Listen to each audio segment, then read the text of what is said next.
Okay. Hey, YouTube. I have been playing a funky version of Striker, so we're just gonna show you a couple games I've been playing, because I've been having a lot of fun with this.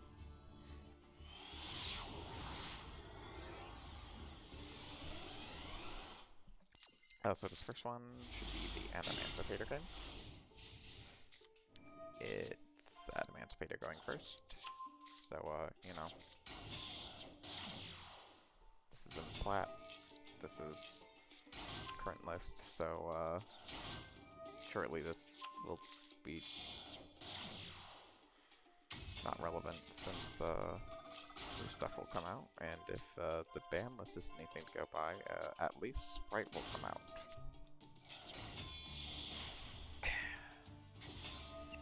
So they're gonna just go through their standard setup.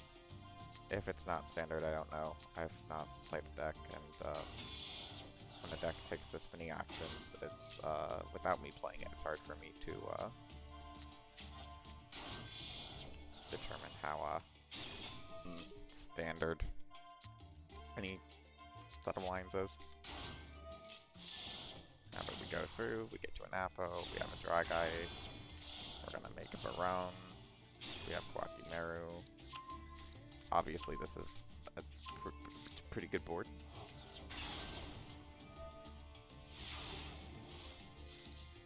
So we're gonna leave with Into the Void, draw a card. We draw Rose. This is really good because we have Droplet in hand.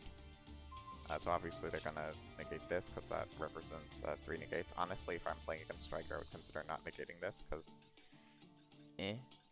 for monster effects, except exactly Kagari, which Meru can take care of. But in this case, it didn't matter because, I just hard drew Droplet and a monster. So here we get to negate everything, pop. The other thing is Droplet. So Droplet gets to send that, so we activate Afterburners, and then we activate Linkage. Linkage sends a card on a resolution, which means we can activate Droplet to send Afterburners and Linkage and Rose, and then the Linkage will send Droplet to Graveyard, so that when Afterburners resolves, we would have had 3 spells in grave, even if we didn't have the Into the Void. And that lets us pop the back row here. And then we get to trigger Rose, and the point of triggering Rose is to,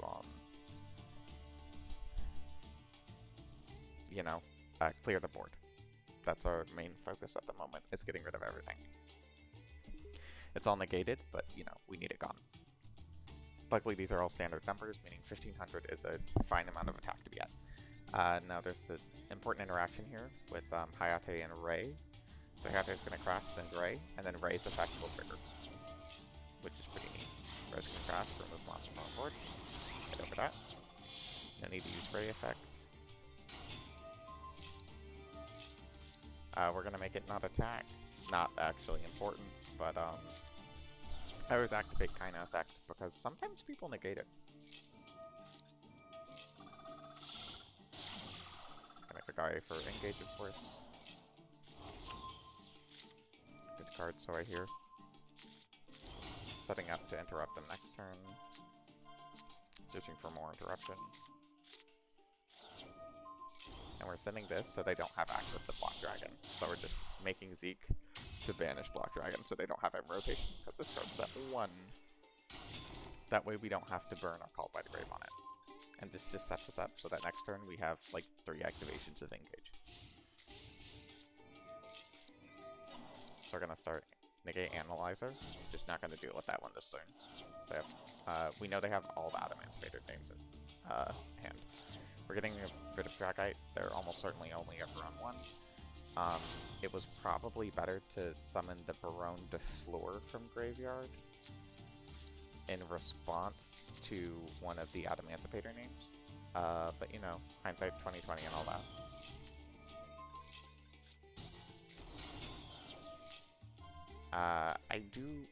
I like this because the setup we're going for here requires me to take their whole board and to go for game next turn.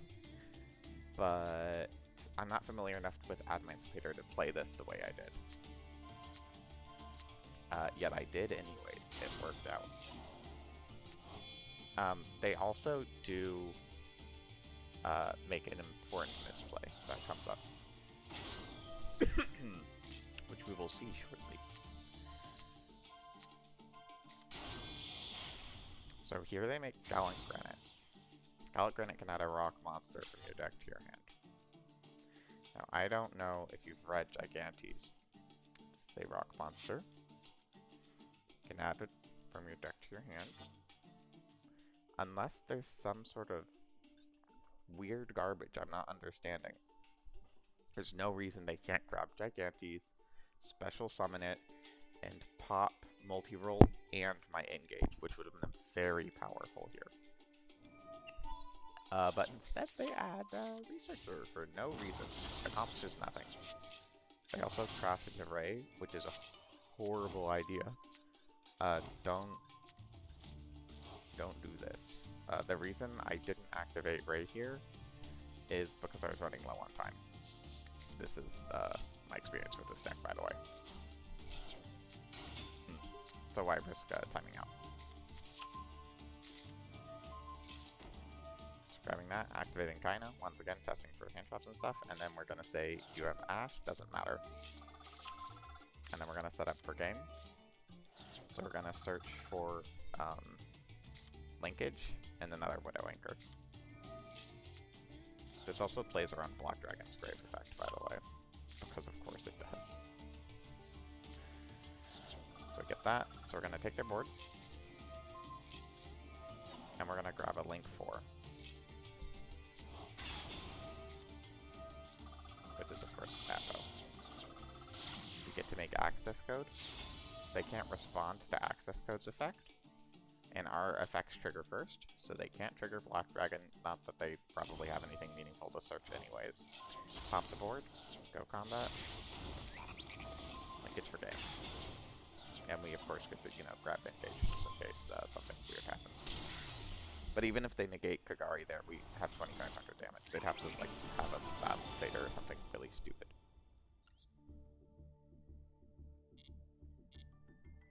Now the other two are recent games I played. These are all on Plat.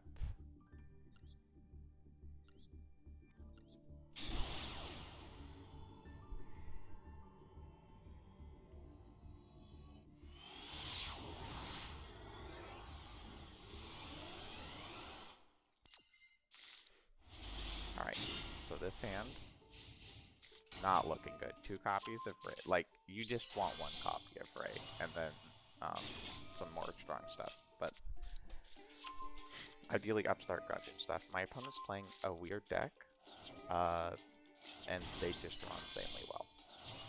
And I'll say, what do you mean they're playing a weird deck? This is just Sword Soul. And then they activate Circular. So they do a standard Sword Soul board.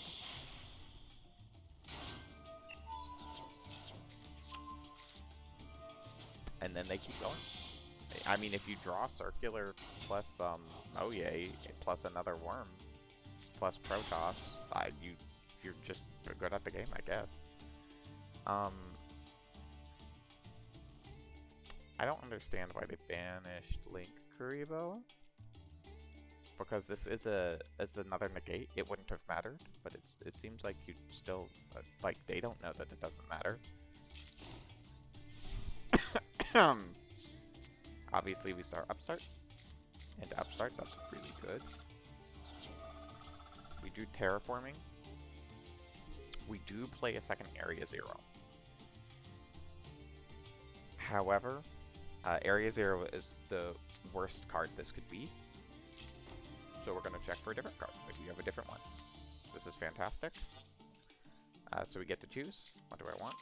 Of course I want multi-roll. Multi-roll means they can't negate Engage. So then we activate multi-roll. Remember, my opponent has a super factorial. I, at this point in the game, was seeing normal Sword Soul, and legitimately forgot there was a Math Mech combo that went into this board as well.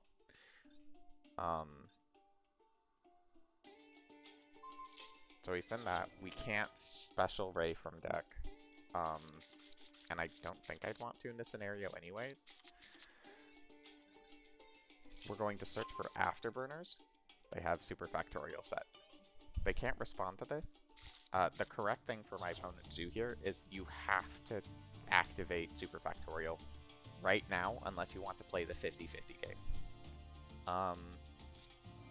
They do not. So we get to pop the Omni negate, and we win the 50-50 game. This is why I'm not a huge fan of single pop back row stuff when it's all set. But we hit the super factorial. Same kind of stuff. You activate, kinda. You don't want it to activate. So you just go for it. I have no idea why my opponent called by the Grave Ray. Fun fact, I can't summon Ray under Protoss Call Dark. No idea what you'd call by the Grave Ray. Anyways, Hayate gets to go direct. We're going to send... we get the set cards, so we want to send a relevant set. Shark Cannon is a good set. Off of multi-roll, obviously. Gonna grab Engage, is what we would do if, you know, Qixia weren't on board, but we knew this was getting negated. That's just always the case.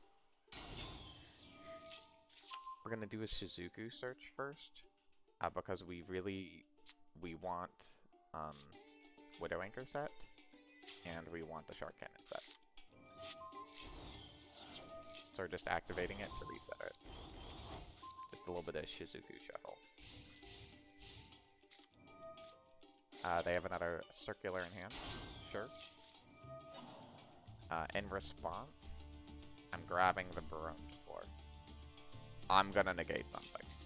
And then I'm going to steal, of course, to Qixia, because that trades for Barone, and I would like them to not do that. They make Splash Mage here. I Barone negate this. This, hypothetically in a vacuum, could lose to certain normal summons.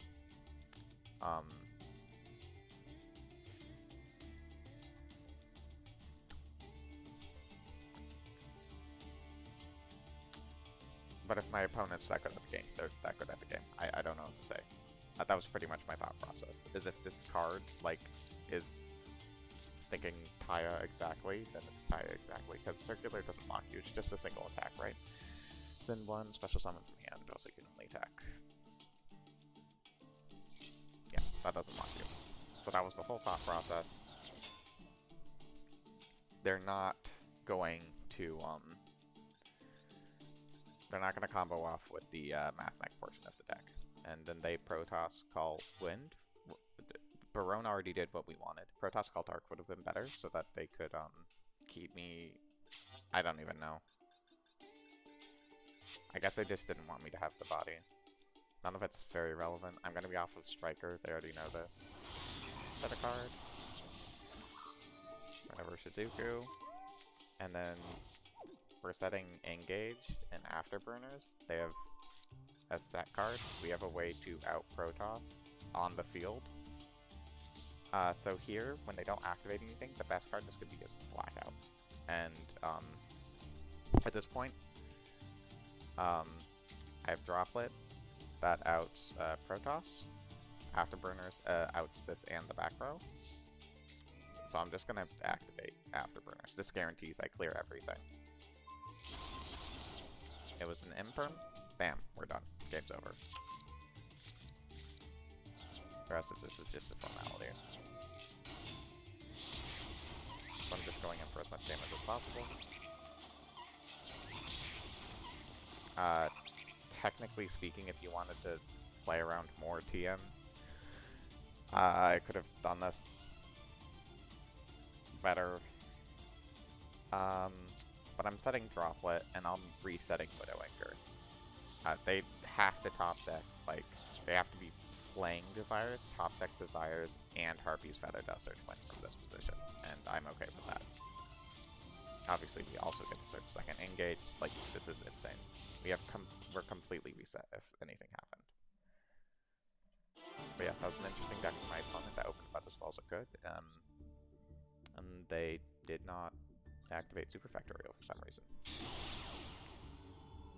But that was still an impressive board to crack regardless. They also didn't negate multi-goal. They just didn't do anything. They wanted me to commit to a monster, I guess. Alright. This one is Math Mech, but like regular.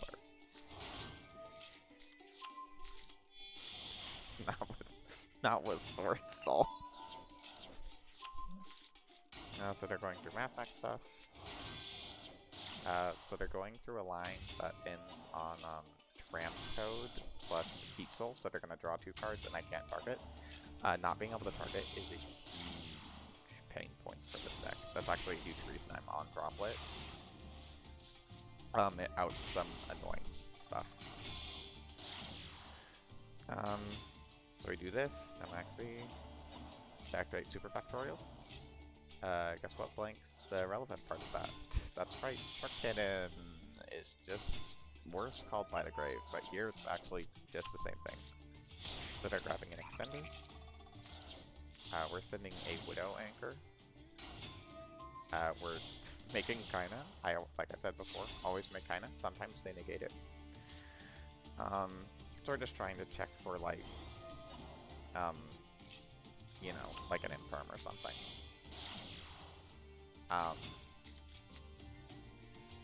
So I don't send Engage here.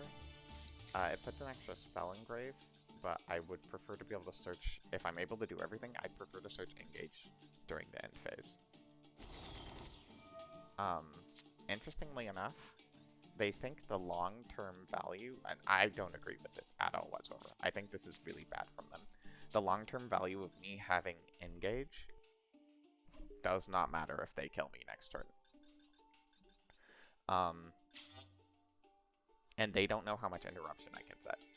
This is usually why I think sometimes people will tunnel in on Engage itself, and sometimes you can get what you would search with Engage off of Kagari when they wouldn't let you grab Engage itself. And in this case, who cares that I'm not going to get to search Engage in end phase, because all I want to do is not die next turn. That's the only thing I'm thinking right now. So they effect failure this. Fine. So they're going to start popping off. They activated Circular. This means they can only attack with 1 monster, which means we're dead to what? Like exactly access code? They're going to make Fliplation. Bam. First negate. No, you don't. I'm not sending that many cards. Thank you. Here, they're making access code. This is a reason we're on Judgment. Firstly, because I try to go first in this deck. Secondly, it keeps coming up when I'm going second. I've had this come up against Flu and everything. I can't handle this access code talker. So the Droplet would fix this too. But in this scenario, I can't target the access code because transcode is pointing to it. And also, this stops the microcoder search because they didn't link summon because I negated the summon. Bam. Just an incredibly good judgment. They're going to try to get Heat Soul back. I am done with them drawing cards. This also puts my 3rd spell engrave, so if something comes up for Widow Anchor, I can actually activate Widow Anchor.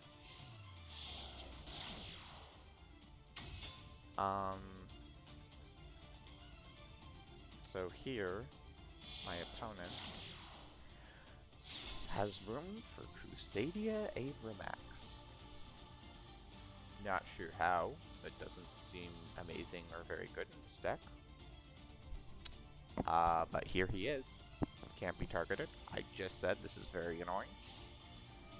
Now we do have a big problem. This man is always going to deal 3,000 damage. So our future turns, we need to play around not dying exactly to Avramax, which is actually a pretty huge problem for us. But not impossible to do. So basically my thought here is I want to draw Forbidden Droplet. Also, I thought this would be like an Imperm or something. was very surprised that this Shizuku went through.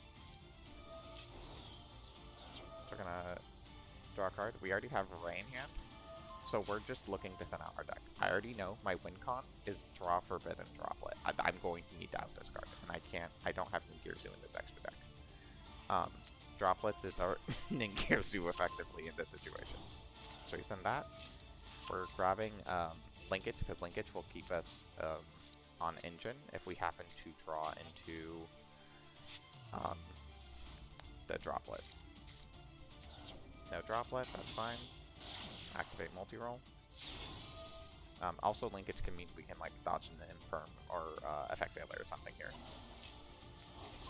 Alright, got the Engage, very nice. So we're grabbing Shark Cannon, because it just gives us more forms of interaction. They clearly don't have much of anything. And then we just drew the Droplet that we were looking for. Fantastic. We're running 15 cards deep in our deck we got there. So then we just negate the Avermax, they surrender because they don't have anything to do after that. I really enjoy Striker. I've been having fun with this version of the deck. Judgment is a card that it seems like you should cut Judgment. It really seems like you should cut Judgment. This is the deck list if you're interested in what I'm running, by the way. I want to try this with Chicken Game as well. But Chicken Game is a UR. New cards are about to come out. If I were running, like, I think the cuts I'd make to add Chicken Game would be like Shark Cannon, this, and okay, I know this is going to look very bad. I think the third card I'd cut would be Array. Hear me out. The main problem with this deck is drawing too many Ray. Like, if my opening hand is like Ray, Rose, something, like at least Linkage does something. The other important thing is being able to out Chicken Game itself. So like Linkage can out our own Chicken Game so our opponent doesn't get a free draw. We need all of our interaction cards. I think we're kind of low on them because like we depend on the main deck to interact with our opponent. So we have just 3 Judgment, 3 Infinite Impermanence, 3 Droplet, and 3 Widow Anchor. And we just have to hard draw them, or search Widow Anchor, you know? So basically the idea is you're going to draw a bunch of cards, and you're going to live on the power of the 3 spell striker effects. I love Afterburners, but we're not playing to go second, so we're not playing multiple Afterburners. If you wanted to play go second version of this deck, cut Judgment, add Afterburners, I don't know. That would be my main piece of advice, I guess. Afterburners is just like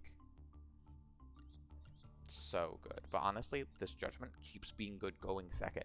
It's incredible going first, but it also keeps just working going second. It's just so incredible. I don't know. It's won me games against Flu that I couldn't win without the Judgment. It won me that one game I just showed you. I'm only showing the games where I go second because I think usually going first and getting to interrupt your opponent's plays is a lot less, like, how would I describe it? In Yu-Gi-Oh! Going first is kind of like the position you want to be in. So saying, okay, your opponent got to do everything, here's what your deck can do in that position to win. And I think this deck does surprisingly well. As you'll notice, we're not playing any hand traps. It's just, you just draw into everything. And Engage is a good card, I guess. Okay, I'm now gonna play the 3 duels with no commentary. Alright. Have fun.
Well, if you watched all the duels twice, interesting. There you go. I hope other people enjoyed watching these duels as I enjoyed playing them. Yeah, I think this is a slightly different take on Striker that seems to be playable from what I've been seeing. Um, the main problem I have with this is when you're not playing a bunch of hand traps. Whenever you go second, you're just like going to be desperate on time, and also you're weaker to Harpy's Feather Duster in particular. Um, Not that you aren't usually very weak to Harpy's Feather Duster, but obviously when you can't just sit on like an Ash or a Maxi on hand, Harpy's is going to be very even stronger than it normally would be, which is part of the reason of the judgments.